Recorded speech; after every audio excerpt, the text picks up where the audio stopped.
Hi, and it is already the 20th week of ordinary time. The end of the summer is near. It's always a sad time for me because I wish the summer was an extra month sometimes. But the scriptures today talk to us of an interesting challenge because Jesus is talking to people, and again, it's the continuation of the bread of life discourse that we've been listening to for the last several weeks. And in John's gospel, Jesus is telling these people that we have to eat his flesh and drink his blood if we are going to be able to obtain salvation. Now, these are ordinary people like you and me, and they don't know what to think. They think it's nuts. They think that they can't really wrap their heads around what Jesus is trying to stretch them to. Now, for us, we've grown up with that idea, and we understand that this is the body and blood of Jesus, but you can only imagine someone standing in front of you telling you this in the flesh.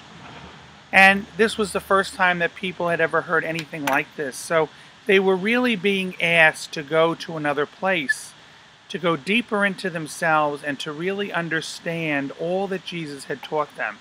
But you see, Jesus wanted to lay it all out so that they would have all their cards on the table and then slowly but surely digest it themselves. He didn't mince any words with them because Jesus was convinced and wanted them to know and see how convinced he was as to how they were going to be saved. Think about the times in our own lives when we don't mince words, like if a child ran out into traffic or something that we were really believed in, we were convinced about, and someone tried to say that it wasn't true. We would be very clear and succinct with all of them. And so that's what Jesus was doing today because he wanted them to understand this mystery. He wanted them to understand how we need to feed one another. Think about in our own lives. The times when we are most connected with people is when we are sitting down and sharing a meal a lot of times with each other. We have holiday meals with our families, we have business luncheons. We take those times when we are nourishing ourselves to connect and to nourish one another. We have birthday celebrations or birthday dinners, and then you ever have a friend that says, "Here, taste this," and they feed you. They give you something and they may stick out their hand or a fork and say, "Here, try this," and you do. It becomes a different relationship with that person because they're caring to give something to you.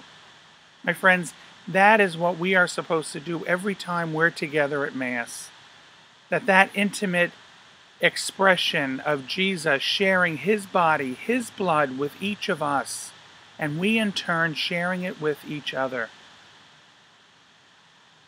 So my friends, let's take that challenge this week as we listen to this gospel and say, how am I being that bread of life and that cup of salvation poured out for others this week in the things that I say and the things that I do?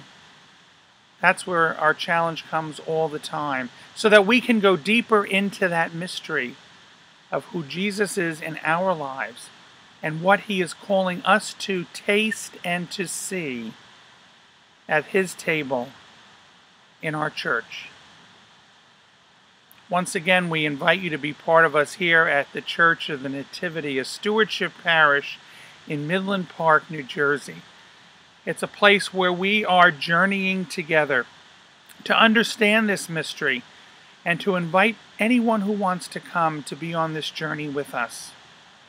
We have a few things that are coming up in the next couple of weeks that we're excited about. We'd like you to just take note of. We have a special senior reading group that's starting on September 13th, and it's only going for about 6 weeks. Pat Ferrari, who is a parishioner here and is also an authorized spiritual director, is going to be leading this group with these different books that she has chosen to read and to help people deepen their relationship with Christ.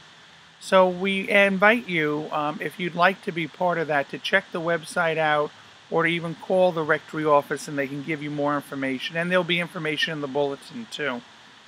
We also want to remind you that as school starts up and we start all of our things again, whether we have children going to school or not, that it's a time when we shouldn't lose sight of who Christ is in our lives.